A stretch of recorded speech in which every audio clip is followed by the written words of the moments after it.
Le 4 avril 1960 à Paris, après 2 mois de négociations, la Fédération du Mali signe avec la France les accords de transfert de compétences qui conduisent à son émancipation. Regroupant le Sénégal et le Soudan français, la Fédération est une tentative de construire une Afrique indépendante unie.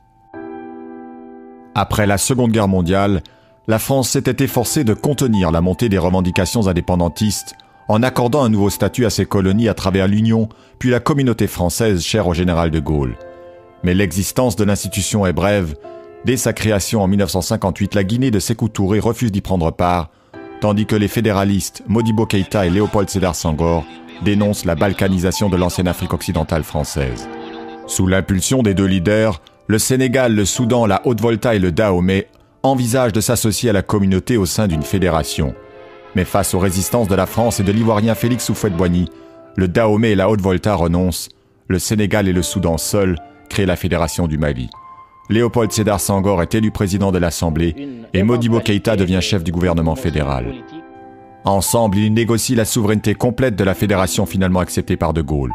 Mais après la signature des accords, les dissensions entre Sénégalais et Soudanais vont croissantes, la rivalité entre Modibo Keïta, partisan d'un État unitaire fort, et Léopold Senghor en faveur d'un regroupement plus souple et du maintien des liens privilégiés avec la France, conduit 4 mois plus tard à l'éclatement de l'ensemble. Le 20 août 1960, Dakar expulse les Soudanais, vote son retrait de la Fédération et prononce son indépendance. Senghor est élu président. L'Afrique fédérale a vécu.